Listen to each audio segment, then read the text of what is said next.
বাংলা ও বিশ্ব সাহিত্যের নানান গল্প নিয়ে সাজানো আমাদের ক্লাব স্টোরি ম্যানিয়া ক্লাব। এই ক্লাবে আজ আপনারা শুনবেন হেমেন্দ্র কুমার রায়ের লেখা অনুবাদ গল্প গুপ্তধন। গল্পটি শোনার পর আপনারা আপনাদের মন্তব্য জানাতে পারেন কমেন্ট করে, আর তার থেকে বাছাই করা কমেন্টস আমরা পড়ে শোনাবো পরের গল্পের শুরুতে। সাথে গল্পের ছন্দে মোহিত হতে ও সৌন্দর্য ও লাবণ্যে স্পর্শকাতর হতে subscribe to story mania club and don't forget to press the bell icon for all notifications. তবে চলুন শুনে ফেলি আজকের গল্প গুপ্তধন।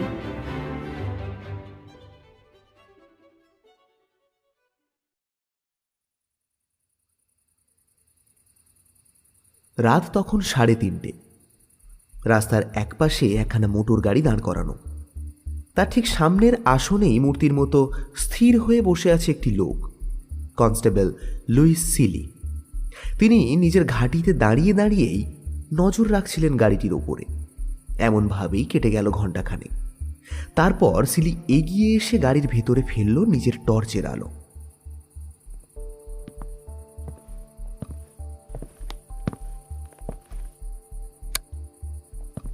সে দেখল ড্রাইভারের আসনে বসে বসেই ঘুমোচ্ছে একটি ছোকরা। তার দুই চোখ মোদা এবং মাথাটি এলিয়ে পড়েছে কাঁধের উপরে। শিলির প্রথম ধাক্কায় ছোকরাটা নড়ে চড়ে উঠল বটে, কিন্তু তার ঘুম ভাঙল না। দ্বিতীয় ধাক্কা দিয়ে শিলি হেঁকে বললে, কে তুমি? চলো চলো, উঠে পড়ো উঠে পড়ো। ধড়মড় করে ছেলেটি জেগে উঠল। তার চোখে মুখে আতঙ্ক। তারপর ভালো করে চেয়ে দেখে একটু অস্বস্তির নিঃশ্বাস ফেলে সে বলল,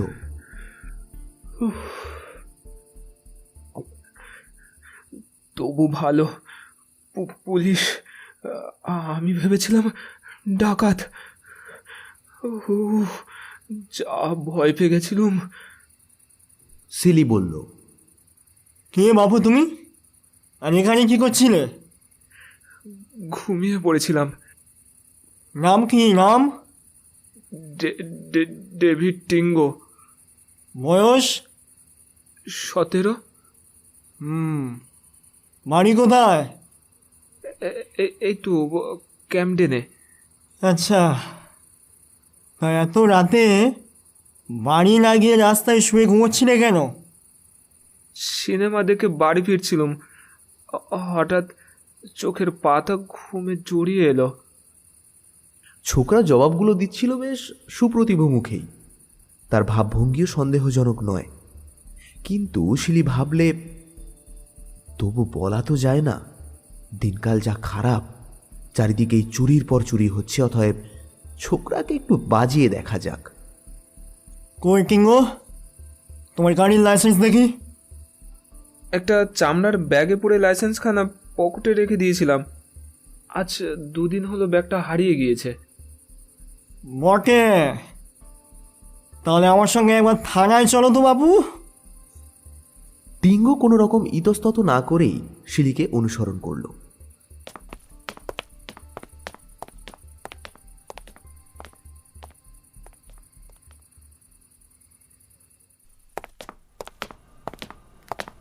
বলছিলাম, মা বাবা আমার জন্য ভাবছেন, একবার বাড়িতে ফোন করতে পারি কি?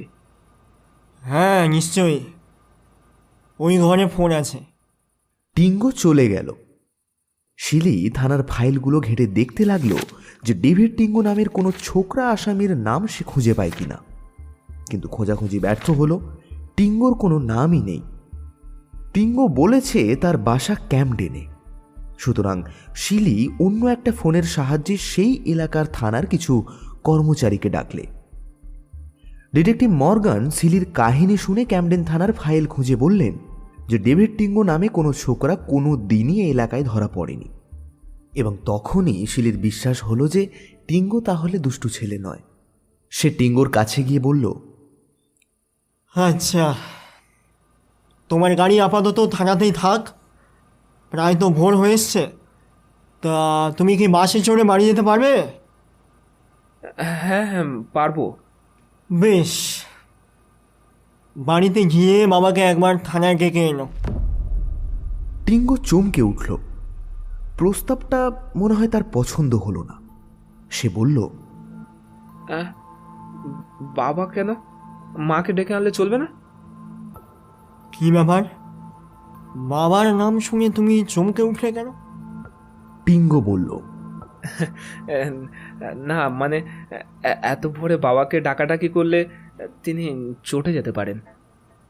ওকে, তাহলে যে কেউ এলে চলবে।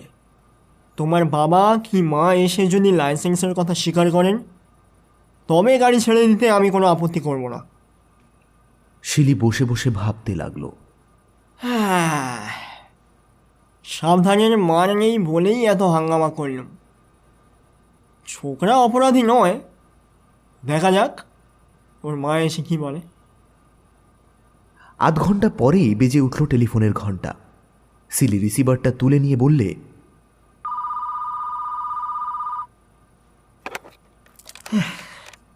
হ্যালো। হ্যালো মিস্টার, আমি ক্যামডেন থানা ডিটেকটিভ মিস্টার মর্গান। একটু আগেই তুমি না বলেছিলে ডেভিড টিঙ্গো নামে কোনো এক ছোকরা তার চামড়ার ব্যাগ হারিয়ে ফেলেছে? হ্যাঁ তাই। উত্তম, সে ব্যাগটা আমরা পেয়েছি। ছেলেটা এখন কোথায়? সে তো বাড়িতে গেছে মাকে ডেকে আনতে। ওকে, সে ফিরে এলে তাকে থানায় বসিয়ে রাখো, আমরা এক্ষুনি যাচ্ছি। শিলি অবাক হয়ে ভাবতে লাগলো। এ আবার কি ব্যাপার, টিঙ্গোর ব্যাগ ক্যামডেন থানায় হাজির হলো কেমন করে? আর ওটা যে টিঙ্গোর ব্যাগ তাই বা মর্গান জানতে পারলো কেমন করে? এমন সময় টিঙ্গুর পুনরাবির্ভাব। সঙ্গে সঙ্গে ঘরের ভেতরে এসে দাঁড়ালেন মর্গ্যান ও কনলি, দুই ডিটেকটিভ। শিলি জিজ্ঞেস করলেন, ও টিঙ্গো, হ্যাঁ তোমার মা কোথায়? এত সকালে মাকে টানাটানি করতে আর ভালো লাগতো না, তাই তাকে আর আনবার দরকারও নেই।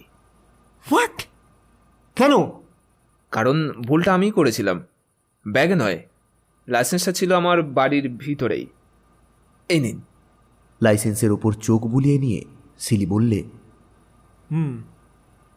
দেখছি সব ঠিকঠাকই আছে। ও হ্যাঁ, ভালো কথা টিঙ্গো, ক্যামডেন থানা থেকে এই দুজন ডিটেকটিভ এসছেন তোমার সন্ধানে। ক্যামডেনেই তার বাসা। সেখানকার দুজন ডিটেকটিভ তাকে খুঁজতে এসেছে শুনে টিঙ্গোর মুখ গেল শুকিয়ে। সে জিজ্ঞেস করল, কেন, কি ব্যাপার? মর্গ্যান বললেন, ব্যাপার কিছু নয় বাপু, তবে তোমার কাছ থেকে হয়তো আমরা কোনো সাহায্য পেতে পারি। দেখো তো এই চামড়ার ব্যাগটা তোমার কিনা। এই বলে তিনি টেবিলের ওপর একটি ছোট্ট ব্যাগ স্থাপন করলেন। ব্যাগটা মূলত নকল চামড়ার তৈরি। তার উপর মুদ্রিত আছে এক অশ্বারোহী কাউবয়ের ছবি। প্রধানত বালকরাই এই ধরনের ব্যাগ ব্যবহার করতে ভালোবাসে। টিঙ্গো এক গাল হাসি হেসে বললে, বাহ, এ তো আমারই ব্যাগ। আপনারা এটা কোথায় পেয়েছেন? তীক্ষ্ণ চোখে তার আপাতমস্তক একবার দেখে নিয়ে মর্গ্যান বললেন, টিঙ্গো, তুমি এই চেয়ারে বসো। টিঙ্গো বসল। চেয়ার টেনে তাকে ঘিরে বসলেন গোয়েন্দারাও। মর্গ্যান বললেন, শোনো টিঙ্গো, আজই রাশি রাশি চোরাই মাল আমাদের হস্তগত হয়েছে। কেমন করে তা বলতে চায় না, কারণ সে হচ্ছে অনেক কথা। এইটুকু খালি জেনে রাখো, সেই সব চোরাই মালের ভিতরে ছিল তোমার এই ব্যাগটাও। ফাউন্টেন পেন, রিভলভার, জড়োয়া গহনা প্রভৃতি আরও অনেক কিছু দামি দামি জিনিসের সঙ্গে তোমার এই তুচ্ছ ব্যাগটাও ছিল। কেন আমরা কিন্তু তা বুঝতে পারছি না। এখন তুমি বলতে পারো কোথায় কেমন করে ব্যাগটা তুমি হারিয়েছিলে? তাহলে আমাদের চোরের সন্ধান পেতে খুবই সুবিধা হয়। ডেভিড টিঙ্গের মুখ দেখে মনে হলো যেন দস্তুর মতো হতভম্ব হয়ে গিয়েছে। তারপর সে মাথা নেড়ে বলল, না না, ব্যাগটা তো আমার কাছ থেকে চুরি যায়নি। ওটা আমি নিজেই কোথাও একটা হারিয়ে ফেলেছিলাম। তবু চোরাই মালের সঙ্গে পাওয়া গেল ব্যাগটা।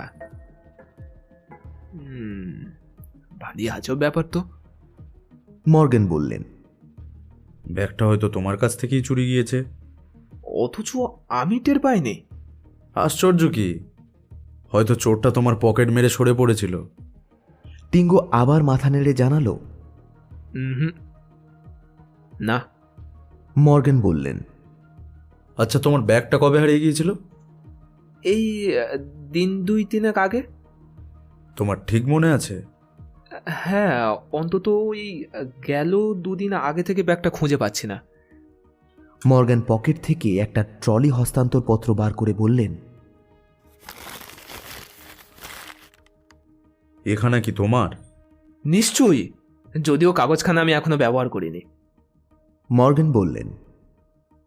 কাগজখানা কিন্তু তোমার ব্যাগের ভিতরেই ছিল। অচম্বিতে টিঙ্গের মুখ গেল রক্তশূন্য হয়ে।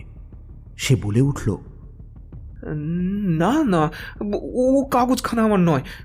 উফ, কি বলতে আমি কি বলে ফেলছি, আমার মাথা একেবারে গুলিয়ে দিচ্ছেন আপনারা। তাই দিয়েছি বটে। ও কাগজখানা আমার হতে পারে না, আমি বলছি ও কাগজখানা আমার নয়। মর্গান গাত্রস্থান করে বললেন, টিঙ্গো, তোমাকে দেখছি আমাদের সঙ্গেই যেতে হবে। আমরা কিন্তু কোনো সাধারণ চুরির মামলা হাতে পাইনি, এর ভিতরে আছে গভীর রহস্য। মর্গানের কথাই পরে সত্যি হয়ে দাঁড়ায়। ডেভিড টিঙ্গো একটি বালক মাত্র, কৈশোর অতিক্রম করে সবে যৌবনে পা দিয়েছে, কিন্তু এখনও তার মুখের ওপর আছে বালকতার সুস্পষ্ট ছাপ। অথচ তারই চারিদিকে ঘিরে রচিত হয়েছে যে জটিল অদ্ভুত রহস্যের জাল, তা যেমনই অসাধারণ তেমনই অভাবিত ও অতুলনীয়। আপাতত আমরা টিঙ্গোকে পুলিশের জিম্মায় রেখে গোয়েন্দাদের সঙ্গে রহস্যের জালের সেই খেই খোঁজবার চেষ্টা করব। চুরির হিড়িক শুরু হয় 1948 খ্রিস্টাব্দের 19 আগস্ট। চোরেরা হানা দেয় কলিংস রোডের মিস্টার উনো টপারকারের বাড়িতে। তারা একটি জানালা ভেঙে প্রবেশ করে এবং চুরির আগে ভারী ভারী আসবাবপত্রগুলো টেনে এনে এমনভাবে সদর দরজার উপর চাপিয়ে রাখে যে বাড়ির মালিক ভেতরে আসবার জন্য ঠেলাঠেলি করলেই তারা সরে পড়বার সুযোগ পায়। চুরির পর তারা বেরিয়ে যেত খিড়কির দরজা দিয়ে। তারপর থেকে শুরু হয় চুরির পর চুরি। ক্যামডেন, কলিংসউড, গ্লসেস্টার, পেনসকেন ওকলিন, ওডুবন ও হ্যাডেন হাউস প্রভৃতি সাউথ ডার্সির শহর শহরে সর্বত্রই তাদের একই পদ্ধতি। তারা জানালা ভেঙে ভেতরে ঢোকে, সদর দরজার উপরে আসবাবপত্রগুলো চাপিয়ে রাখে এবং খিড়কির দরজা দিয়ে পালিয়ে যায়। প্রত্যেকবারই তাদের আবির্ভাব হতো রাত 8টার কাছাকাছি কোনো এক সময়ে। সেই জন্যই তাদের নাম রাখা হয়েছিল রাত 8টার চোরের দল। তারা যে সন্ধানী চোর সে বিষয়ে কোনো সন্দেহ নেই, কারণ প্রত্যেকবারই চুরির সময় বাড়ির লোক থাকতেন অনুপস্থিত। অনেক দিন পর্যন্ত জনপ্রাণী চোরেদের মুখদর্শন করবার সুযোগ পায়নি। একবার মাত্র একজন ব্যক্তি একটা ঘটনাক্ষেত্রে দুজন লোককে চলে যেতে দেখেছিল, কিন্তু সেও তাদের পেছন ছাড়া আর কিছুই দেখতে পায়নি। অবশেষে মিস্টার জ্যাফার্টির বাড়িতে তাদের একজনের খানিকটা বর্ণনা পাওয়া যায়। ডিটেকটিভ মর্গান ও কনলির কাছে জ্যাফার্টি বললেন,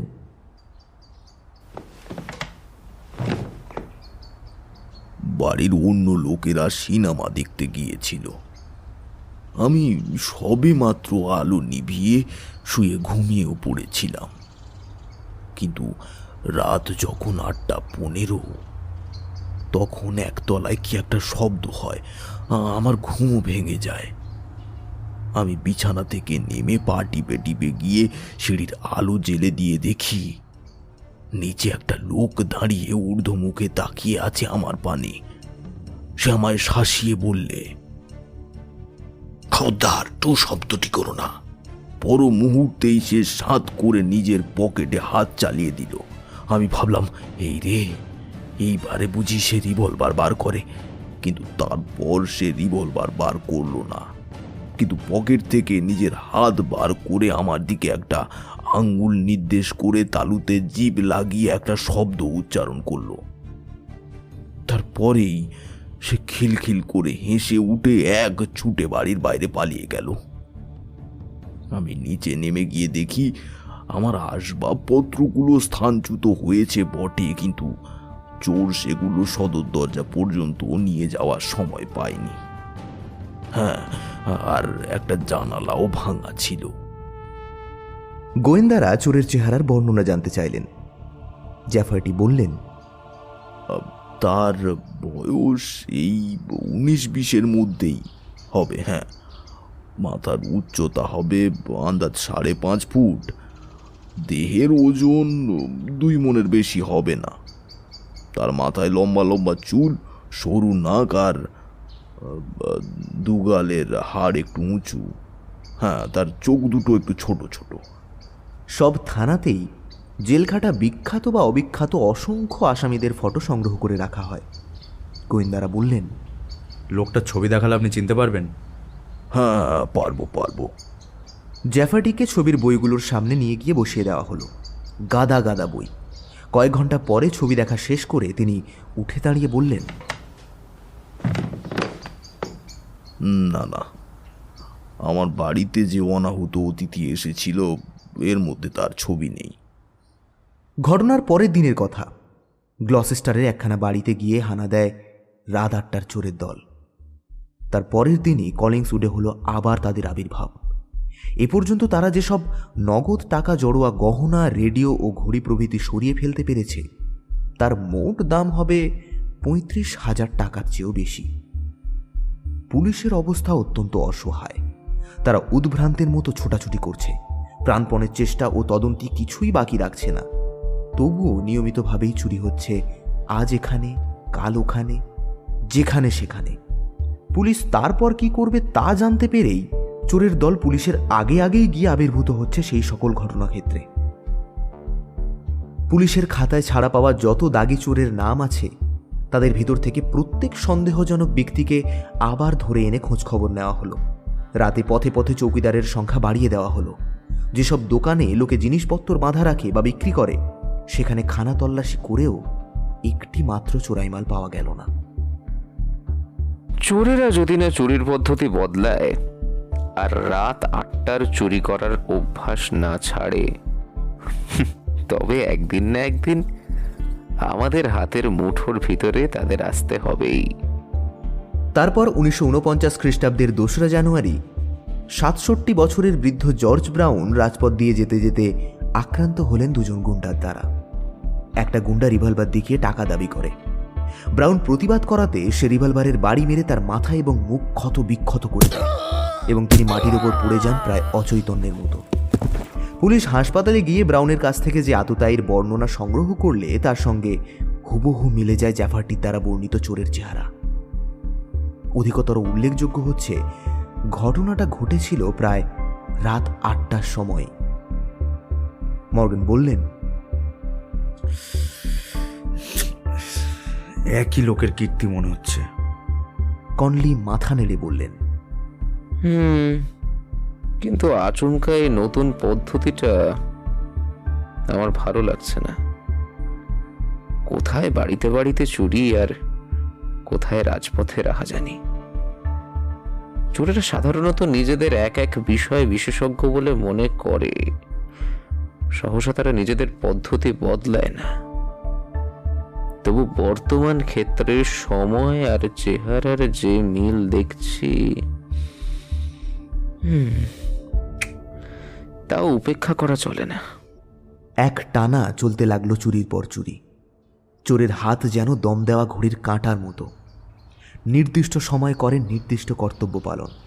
হ্যাডিন হাইটের একখানা বাড়ি থেকে রাত 8টার চোরেরা নিয়ে গেল 7 লক্ষ টাকার জড়োয়া গহনা। মর্গান ও কনলি থানায় বসে চোরেদের নব কীর্তি নিয়ে মাথা ঘামাচ্ছেন। এমন সময় হঠাৎ এলো এক টেলিফোন। স্ত্রীলোকের কণ্ঠস্বর। সে মার্কেট স্ট্রিটের এক রেস্তোরাঁর পরিসেবিকা। উত্তেজিত কণ্ঠে তিনি বললেন, এখানে একটা লোক এসেছে। কে লোক? কি কি কি বলছো কি তুমি? হ্যালো হ্যালো হ্যালো হ্যালো হ্যাঁ, এখানে একটা লোক কোথায় রাজধানী করে এসেছে, বন্ধুদের কাছে সেই গল্প করছে। শিগগিরই আসুন, নইলে সে চলে যাবে। তখনই 2 গোয়েন্দা মোটর ছুটিয়ে দিলেন সেই রেস্তোরাঁর দিকে।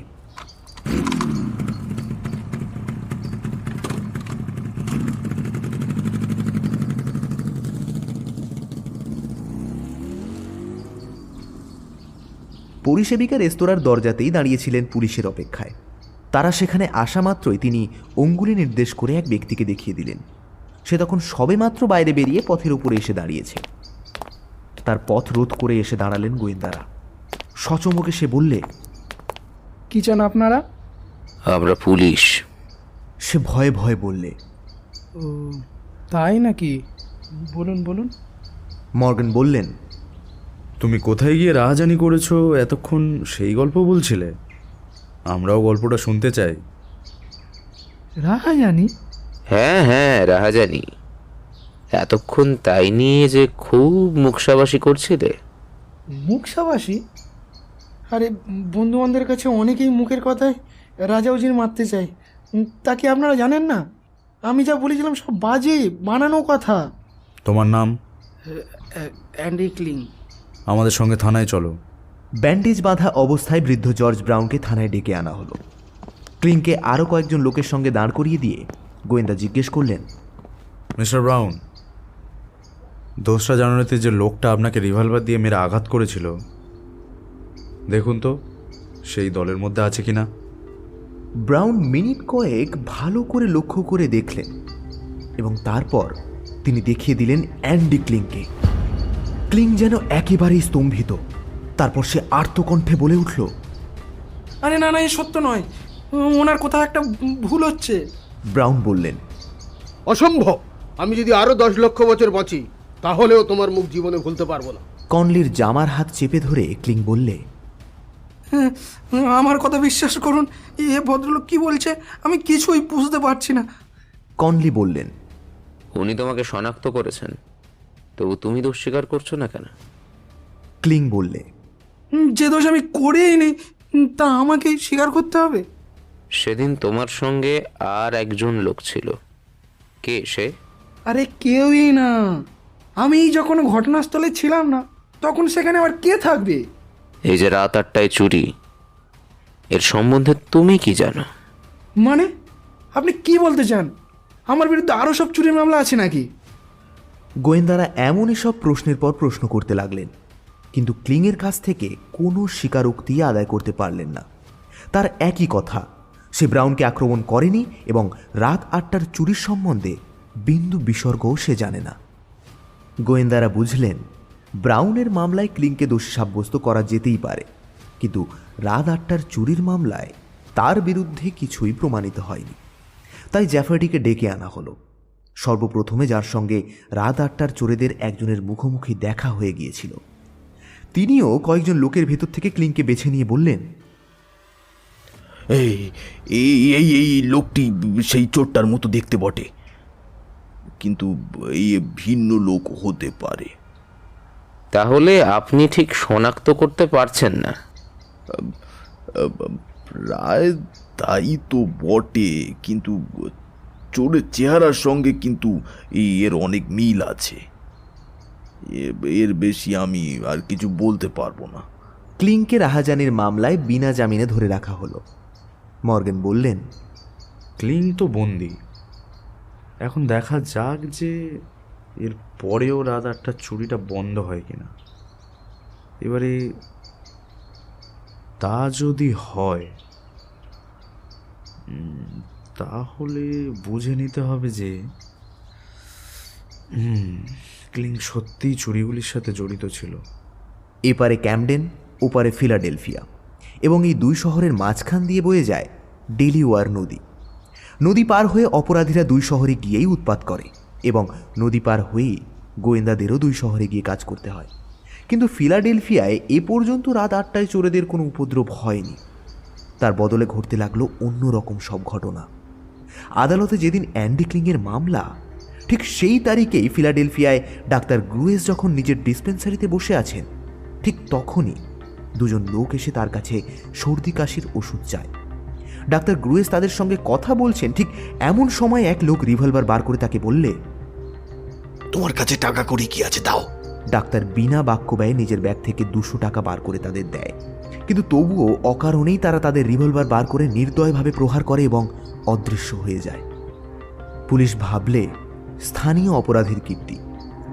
আরও 2 সপ্তাহ পরে ঠিক ওইভাবেই নিজের ডিসপেন্সারিতে বসেই আক্রান্ত ও প্রহিত হলেন ডক্টর আরভিং রসেনবার্গ। চোরেরা তার কাছ থেকেও হস্তগত করলে 1750 টাকা। গোয়েন্দারা বললেন, একই দলের কীর্তি।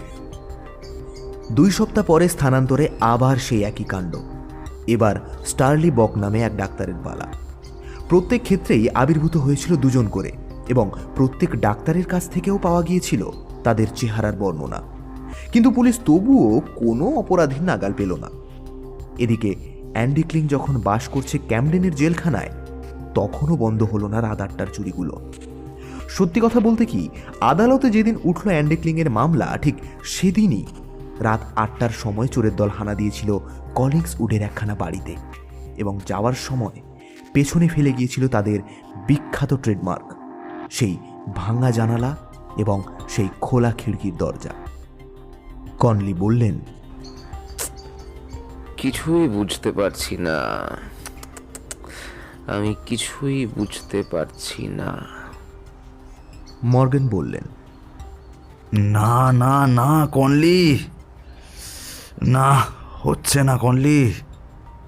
ক্লিংয়ের এই রাহাজানির সঙ্গে রাত 8টার চুরির কোনো সম্পর্কই খুঁজে পাচ্ছি না। ক্লিং ধরা পড়ার পরও তার জুড়িদার রাত 8টার ব্যবসা চালিয়ে যাচ্ছে, এও হতে পারে তো। কিন্তু তাতে কি আর আমাদের কোনো সুরাহা হবে? ক্লিং তো আর তার জুড়িদারের নাম আমাদের কাছে বলে দেবে না। এদিকে চুরির পর চুরি, আর ওদিকে ডাক্তারের পর ডাক্তারের উপর আক্রমণ। দুই কাজই চলতে লাগলো একসঙ্গে। এই দুই ব্যাপারের মধ্যে যে কোনো যোগসূত্র আছে, এমন সন্দেহ পুলিশের মনে ঠাঁই পেল না। কাগজওয়ালারা খাপ্পা হয়ে উঠল, কিন্তু পুলিশ নাচার।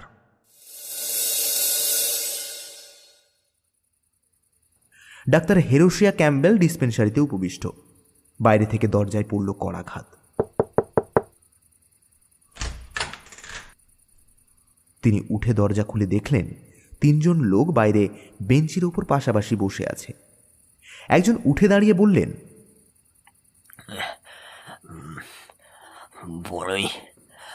বড়ই ঠান্ডা লেগেছে ডাক্তারবাবু,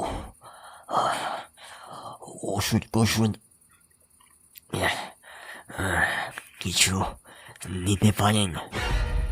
ডাক্তার ক্যাম্বেলের বুকটা ধড়াস করে উঠল। ডাক্তারের উপর আক্রমণের কাহিনী তার জানতে বাকি নেই। আততায়ীদের চেহারার বর্ণনাও তিনি খবরে পড়েছেন।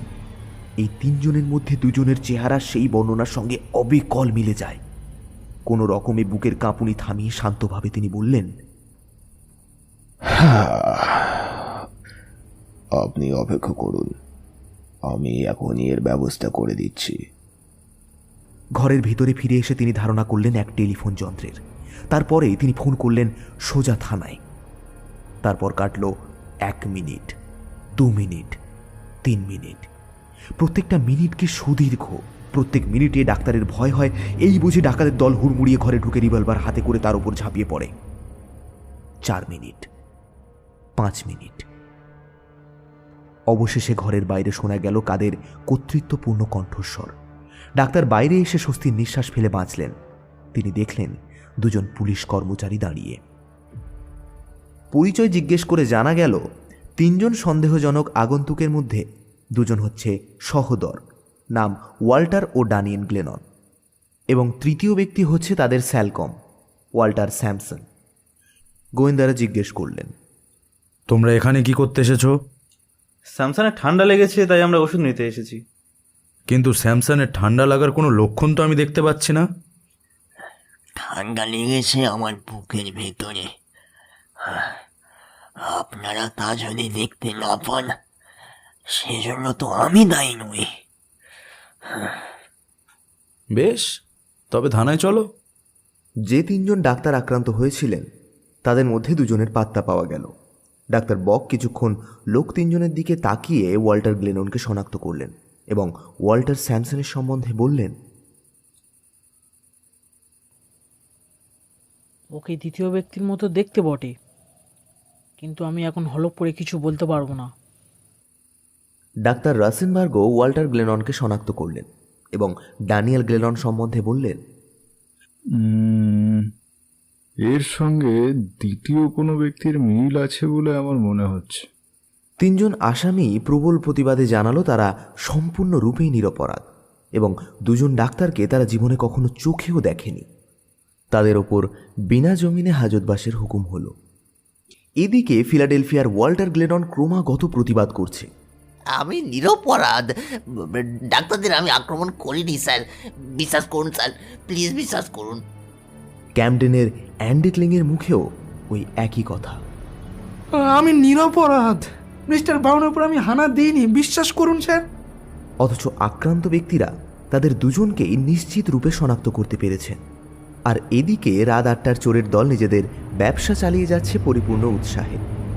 অবশেষে ক্যামডেনের মিসেস ক্যাথারাইন অ্যান্টনের কাছ থেকে টেলিফোনে থানায় খবর এলো যে তার প্রতিবেশী এক শিশুপুত্র একটি বাক্স কুড়িয়ে পেয়েছে, আর তার মধ্যে আছে বন্দুক, জড়োয়া গয়না, ঘড়ি ও অনেক রকমের জিনিসপত্র। কনলি তখনই যথাস্থানে গিয়ে হাজির হতে দেরি করলেন না। শিশুর নাম ফ্রেডি টম, বয়স 7 বছর। সে একটা নয় পেয়েছে 3-3টে বাক্স। একটা বাক্স খুলে দেখা গেল তার ভেতরে রয়েছে অনেক ঘড়ি, ফাউন্টেন পেন, রূপোর বাসন, আংটি, হীরের সোনার গয়না, একটা রিভলভার ও অনেকগুলো কার্তুজ। কনলির বুকের ভেতর উচ্ছ্বাসিত হয়ে উঠল রক্তস্রোত। বিপুল আগ্রহে সে অন্য 2টো বাক্স খুলে ফেলল তাড়াতাড়ি। সে 2টো বাক্স ঠাসা দামি দামি গয়নায়। এ যেন রাজার ঐশ্বর্য। 2-1খানা গয়না পরীক্ষা করে বোঝা গেল সেগুলো হয়েছিল রাত 8টার চোরের দলের দ্বারাই। এ যেন স্বপ্নতীত সৌভাগ্য। শিশুর দিকে তাকিয়ে কনলি বললেন, খোকাবাবু, এগুলো তুমি কোথায় পেয়েছো? ওই তো নদীর ধারে খুব ভোরবেলায় খেলা করতে গিয়েছিলুম, সেখানে ছুটোছুটি করতে গিয়ে আরেকটু হলে বাক্সের উপর পড়ে যাচ্ছিলাম আর কি। তুমি বাক্সগুলো খুলে দেখেছিলে? তা আবার দেখিনি, আমি ভেবেছিলাম ওগুলো হচ্ছে বোম্বেটের গুপ্তধন। তারপরই তুমি সোজা বাড়ি ফিরে এলে বুঝি? আমার যেসব বন্ধু বাক্সগুলোকে বাড়িতে তুলে আনার জন্য আমাকে সাহায্য করেছিল, বাক্সের কিছু কিছু জিনিস নিয়ে আগে তাদের কিছু উপহার দিয়েছিলাম। আচ্ছা, কি কি জিনিস বাছা? অত কি চাই মনে আছে, যে যা চাইলো তাই। আপনি পেয়েছেন এক আশ্চর্য সৎপুত্র। বেশিরভাগ ছেলেই এরকম কিছু পেলে আর কারুর কাছে সে কথা প্রকাশ করতো না। থানায় যখন বাক্স 3টে নিয়ে আসা হলো তখন সবাই চরম বিস্ময়ে হতবাক। মর্গান বললেন, এত ঐশ্বর্য নদীর ধারে পরিত্যক্ত হলো কেন? আর যে এমন কাণ্ড করেছে তাকে আমরা ঠিক খুঁজে বার করব। কনলি বললেন, আমিও কথা ভেবে দেখেছি। আমার কি সন্দেহ হয় জানো, ক্লিং ধরা পড়াতে তার চুড়িদার ভয় পেয়ে এই কার্য করেছে। জিনিসগুলো ভালো করে পরীক্ষা করে দেখা যাক, নতুন কোনো সূত্র পাওয়া যায় কিনা। রাত 8টার চোরের দল যেখান থেকে যেসব জিনিসপত্র চুরি করেছিল পুলিশের কাছেই ছিল তার সুদীর্ঘ তালিকা। পরীক্ষা কার্য যখন চলছে সেই সময় মর্গান বাক্স হাতড়ে বার করলেন একটা নকল চামড়ার ব্যাগ। একখানা ট্রলি হস্তান্তরপত্র ছাড়া তার ভেতরে আর কিছুই ছিল না। মর্গান বললেন, এই ব্যাগের ওপর সম্ভবত কারোর নামে 2টো আদ্যক্ষর লেখা আছে, DT। এইরকম ব্যাগ তো ছোকরারাই ব্যবহার করে। এর মানে কি? হ্যাঁ, এই ছোকরাদের উপযোগী বটে। এমন এক ছোকরা যার নামের 2টো অক্ষর হচ্ছে D এবং T। যদিও তা হয়তো সম্ভবপর নয়, তবু একটা কথা আমার খুব মনে হচ্ছে কনলি। কি কথা? একটু আগেই গ্লসেস্টার থানা থেকে একটা ফোন এসেছিল ডেভিড টিঙ্গো নামে এক ছোকরার খবরাখবর নেওয়ার জন্য। সেও নাকি তার একটা চামড়ার ব্যাগ হারিয়ে ফেলেছে। হেই, ডিটি তো ডেভিড টিঙ্গোর নামেরও আদ্যক্ষর হতে পারে। তোমার কি মনে হয় কনলি? কনলি তৎক্ষণাৎ জাগ্রত হয়ে বললেন, চলো সেখানেই যাই। তার আধ ঘন্টা পরেই গ্লসেস্টার থানায় গিয়ে মর্গান ও কনলির সঙ্গে ডেভিড টিঙ্গের যেসব কথাবার্তা হলো তা আমরা বর্ণনা করেছি। তবু এখানে একটু খেই ধরিয়ে দেওয়া দরকার। টিঙ্গু স্বীকার করলে ব্যাখ্যানা তারই। 3 দিন আগে সে হারিয়ে ফেলেছিল। গোয়েন্দারা তাকে সেই ব্যাগের ভেতরের ট্রলি হস্তান্তরপত্রখানাও দেখালেন। প্রথমটা সেখানাও সে নিজের বলে মেনে নিল, কিন্তু পর মুহূর্তেই রক্তহীন হয়ে গেল তার মুখ। সে তাড়াতাড়ি বলে উঠল যে না, ওটা আমার নয়, আমি কি বলতে কি বলে ফেলেছি, আপনারা আমার মাথা গুলিয়ে দিয়েছেন। হস্তান্তরপত্রের উপরেই ছিল গতকালের তারিখ, অথচ টিঙ্গো বলে তার ব্যাগখানা হারিয়ে গিয়েছে 3 দিন আগে। তার মানে গতকালও ওই ব্যাগটা ছিল তার কাছেই। কিন্তু কেন সে মিথ্যে কথাটা বললে? পুলিশের সন্দেহ হলো সেখানেই। ডেভিড টিঙ্গোকে নিয়ে গোয়েন্দারা গেল তার বাড়িতে। তার বাবা তখন কর্মস্থলে গিয়েছেন, বাড়িতে ছিলেন কেবল তার মা। তাদের বাসা খানা তল্লাশি করে সন্দেহজনক কিছুই পাওয়া গেল না, কেবল একটা রিভলভার ছাড়া। সেটা বেলজিয়ামে প্রস্তুত এবং লুকোনো ছিল ডেভিড টিঙ্গোর শোয়ার ঘরের বিছানার তলায়। তাকে জিজ্ঞেস করা হলো, এই রিভলভারটা তুমি কোথা থেকে পেয়েছো? সে বেশ সুপ্রতিভভাবেই বলল, রাস্তায় একখানা যাত্রীর মোটর গাড়ি দাঁড় করানো ছিল, আর ওটা পড়েছিল তার ঠিক পিছনেই। এবার ছেলেবেলা থেকে আমার মনে একটা রিভলভার পাওয়ার প্রবল ইচ্ছা ছিল, তাই আর লোভ সামলাতে পারলাম না। রিভলভারটা চুপি চুপি নিয়ে সরে পড়লুম। বিশ্বাস করুন না, আমি এর আগে কোনো দিনই চুরি করিনি। তার কাছ থেকে আর কোনো তথ্য উদ্ধার করা গেল না। রাত 8টার চোরের দলে পর্যন্ত যাদের বাড়ির ওপর হানা দিয়েছিল তাদের প্রত্যেককেই থানায় ডাকা হলো 3টে বক্সে পাওয়া চোরাই মালগুলো শনাক্ত করার জন্য। সেই বেলজিয়ামে প্রস্তুত রিভলভারটা দেখেই একজন মহিলা বলে উঠলেন, ওটা তো আমাদের সম্পত্তি, চোরেরা আমাদের বাড়ি থেকে নিয়ে গিয়েছে। কিন্তু রিভলভারের ক্লিপটা তাড়াতাড়িতে বা ভুল করে নিয়ে যেতে পারেনি, এখনো আমাদের বাড়িতে ওটা পড়ে রয়েছে। তৎক্ষণাৎ ক্লিপটা এনে পরীক্ষা করে দেখা গেল রিভলভারের সঙ্গে তা খাপ খেয়ে যাচ্ছে যথাযথভাবেই। কর্নলি বললেন, টিঙ্গো, রিভলভারটা তাহলে তুমি কোনো মোটর গাড়ি থেকে চুরি করনি। তুমি যে রাত 8টার চোরেদেরই একজন, এইবার তার স্পষ্ট প্রমাণ পাওয়া গেল। তুমি কি এখনো মিথ্যে কথা বলতে চাও? না, ডেভিড টিঙ্গো আর মিথ্যে কথা বলতে চায় না। কিন্তু সে যেসব আজব কথা বললে তা শুনে গোয়েন্দাদের চিত্ত একেবারে চমৎকৃত হয়ে গেল। রাত 8টার চুরিতে আমার জুরিদার অ্যান্ডি ক্লিন ছিল না। আমার একমাত্র জুরিদার হচ্ছে আমার বাবা। সে বলল, বাবা রোজ রাত্রে চুরি করার জন্যে আমাকে জোর করে সঙ্গে নিয়ে যেতেন। আমাকে তার সঙ্গী হতে হতো আমার ইচ্ছের বিরুদ্ধেই। তাই প্রত্যেক রাতেই আমি পালিয়ে বেড়াতাম। যেদিন আপনারা প্রথম আমাকে থানায় নিয়ে আসেন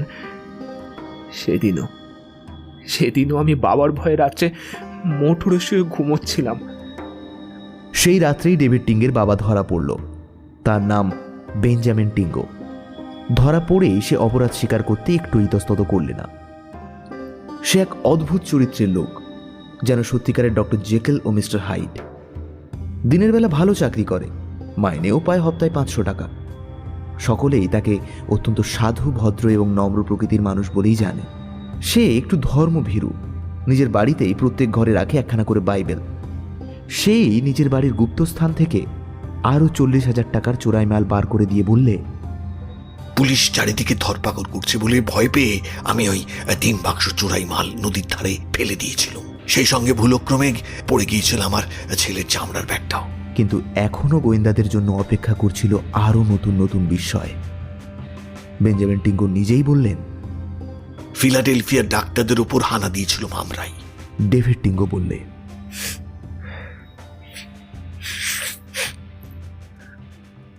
অ্যান্ডি ক্লিনকে বিনা দোষে ধরা হয়েছে। বুড়ো জর্জ ব্রাউনকে রিভলভার দ্বারা আঘাত করেছিলাম আমি। তাদের কথা যে মিথ্যে নয় সে প্রমাণ পেতে বেশি বিলম্ব হলো না।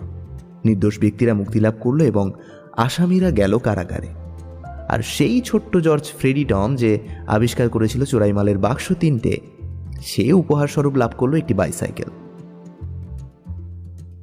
দাঁড়ান, এবার একটা মজার কথা বলি। এখানে যে ডিটেকটিভ গল্পটা আমি আপনাদেরকে শোনালাম সেটা কিন্তু আদতে কোনো গল্প নয়, একেবারেই সত্য ঘটনা। ঘটনাক্ষেত্র হচ্ছে আমেরিকা এবং সালটা ছিল 1949।